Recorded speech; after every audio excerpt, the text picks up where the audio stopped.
Better Call Saul Season 6 preview dropped. I need to let you guys know about where they've come from so far. It's kind of a quick take. I could talk about this show forever, but I want to just do a quicker one on it. So this is Better Call Saul Seasons 1 through 5 coming at you here on Movie Reviews by South and Normal with me, Michael Soren. We're in TV land again, but Better Call Saul Season 6 preview dropped, and you got to hear about 1 through 5 from me first. Here we go. It's going to be a quicker one. There's a lot to say about these. I could go on for way too long, so I'm gonna keep it brief. Better Call Saul is without a doubt the greatest spinoff ever created. Ever. I don't care. It is. Fight me in the comments. Do it. I welcome it. It is the greatest one ever. The storytelling, the dramatic storytelling should be taught to anyone who wants to learn dramatic storytelling. It should be the example. Just, oh, you want to learn about dramatic storytelling? Here's the volumes of Better Call Saul. Watch those until you throw up, and then watch them again, and then you'll know dramatic storytelling. Okay? I mean, if you are a Breaking Bad fan, you will love this show. It might be better than Breaking Bad. It might be. I dress like Saul Goodman just about in every episode.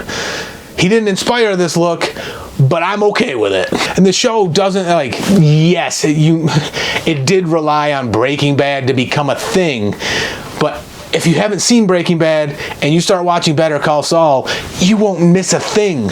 You don't need to know. It's that good. There's just another level if you are a Breaking Bad fan. Another level that just gets you all tingly in the right spots. You see someone pop up and you're like, yes. You see a storyline begin that resolves in Breaking Bad, begin in Better Call Saul, and you're like, I love it. It just makes it that much better. It's already amazing, and that connection just makes it better. We're all bearing witness to Jimmy McGill transforming into the lawyer he was meant to be, Saul Goodman, combining his past with his present into his future.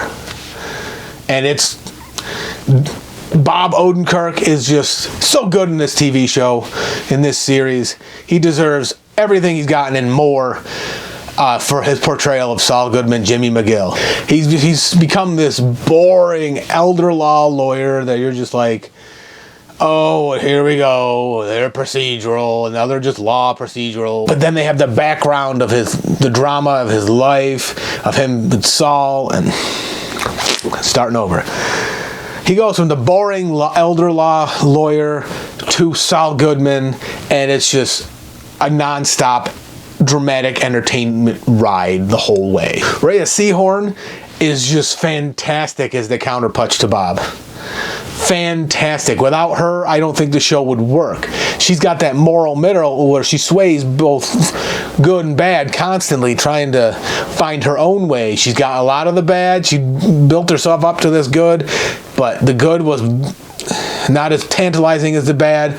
She's phenomenal as Kim Wexler in this. Her and Odenkirk are just a great chemistry, great pairing. They make the show. All the side characters are what they are, but without these two, this show would have sucked.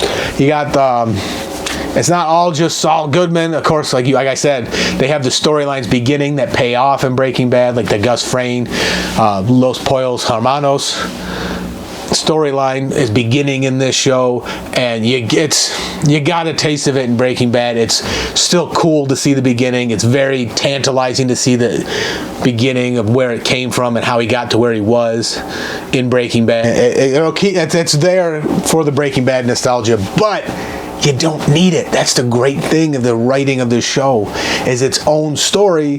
If you don't know what the hell the payoff is, it's still amazing. How he navigates the cartel to become his own. He's becoming his own cartel. And how he's just one step ahead of them. His plans work all the time because he's smarter than them and he wants to prove it. Like, you get so much backstory and so much information from the way this show is written without them just sitting around telling you, and you're just hooked. You turn it on, 3 days later you're like, whoa, I just missed work for a week. Holy hell. It's just such a great show. It's the law procedural that you wish you had. And now you do. It's a law procedural you always wanted, because it gets the courtroom stuff, it gets the law stuff, but it gets the human stuff too. It gets the gritty stuff. All this, and it meshes it all in this fantastic little ball that you just want to play with forever. Yay! It's such a great show. The dramatic storytelling is a masterpiece. The cinematography is A+. The western shots, the desert shots, the way the stories are told visually, just awesome. The show is so good. 6th season drops April 18th on AMC. I'll be there. You better be there. Seasons 1 through 4 are on Netflix. I think 5 will start streaming on Netflix. The second 6 drops. That's how it usually worked. It's been a couple years. They took a little hiatus, but we're back. It's ending. I don't want it to, but it just means Breaking Bad's beginning. More on that one later. Subscribe when that hits. Better Call Saul seasons 1 through 5 out now. 1 through 4 on Netflix. 5 coming. If you haven't watched it yet, you got time. Binge that shit right now. It's easy. Press play and don't blink. Just sit back and be immersed and be amazed and be entertained. Better Call Saul. Awesome. Thumbs up, A+, all the stars, whatever you want to say. Here on South to Normal, we love it. Hopefully you love it. Mike signing out. You guys are awesome. Check you later. Bye.